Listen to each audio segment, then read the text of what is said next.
Shalom anak-anak, selamat pagi bagi kita semua. Kita bertemu lagi di dalam pertemuan kita yang keenam, mata pelajaran pendidikan agama Kristen.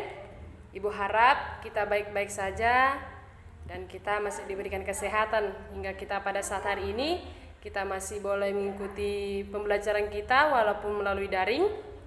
Nah, anak-anak, kita akan masuk ke dalam pertemuan kita yang keenam. Akan tetapi sebelum kita memulai, ada baiknya kita berdoa di dalam hati kita masing-masing.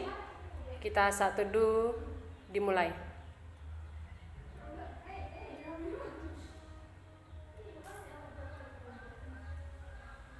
Amin.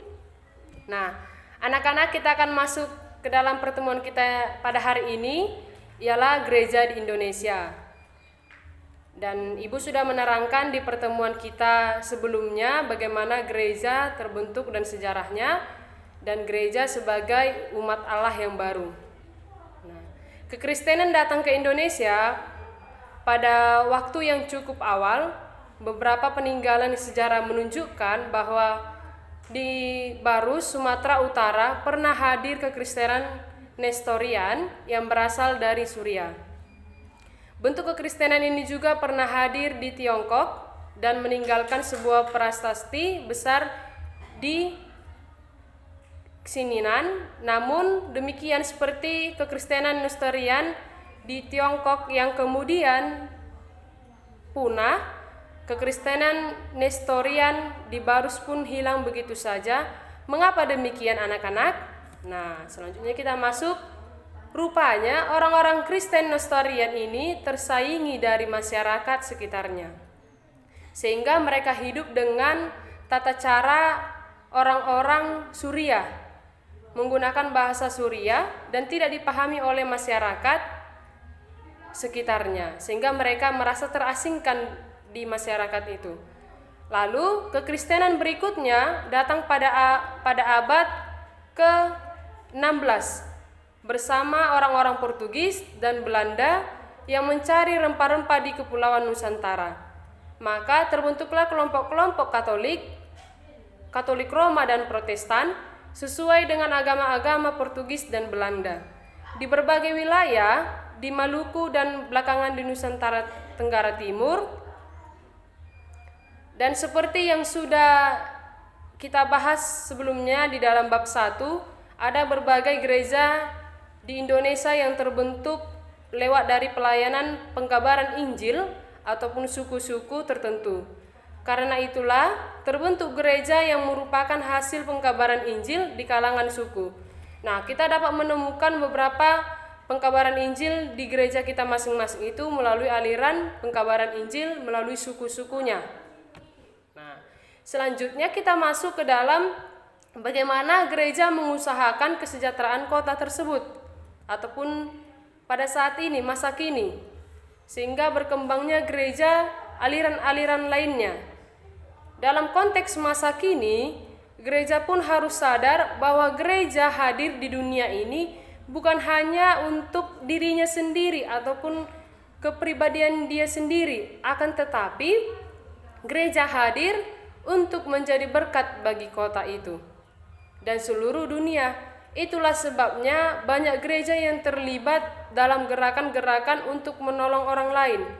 Dan beberapa gereja di Indonesia juga aktif dalam gerakan untuk melestarikan lingkungan hidup dan dengan demikian membuat dunia ini lebih melestarikan ataupun yang kita diami pada saat ini. Hal itu pun akan menolong kita untuk melestarikan bumi kita. Semua ini dengan jelas yang menunjukkan bahwa gereja harus menjadi berkat bagi lingkungan ataupun sekitarnya. Orang Kristen tidak cukup kalau ia hanya berdoa dan memuji Tuhan ataupun membaca Alkitab dan pergi ke gereja. Tidak cukup itu saja. Akan tetapi ada banyak tugas yang harus dikerjakan bagi masyarakat di sekitarnya. Sama seperti kita bukan hanya pergi untuk memuji Tuhan, pergi ke gereja, membaca Alkitab, tetapi bagaimana kita sebagai umat Kristen, hamba Allah, melestarikan apa yang ada di sekitar kita, baik baik lingkungan sekolah ataupun lingkungan rumah kita harus melestarikannya itu, karena semuanya itu ciptaan Allah sangat baik. Dan buat materi kita hari ini anak-anak, ada beberapa tugas yang ibu berikan kepada anak-anak. Ada 3 tugas dan itu dikumpul pada hari Senin jam 5 sore paling lama dikirim. Yang pertama, apa yang hal-hal yang dapat kamu syukuri dalam kehadiran gerejamu di Indonesia? Lalu yang kedua, apa hal-hal yang menurut kamu harus diperbaiki dan dikoreksi dari gerejamu saat ini?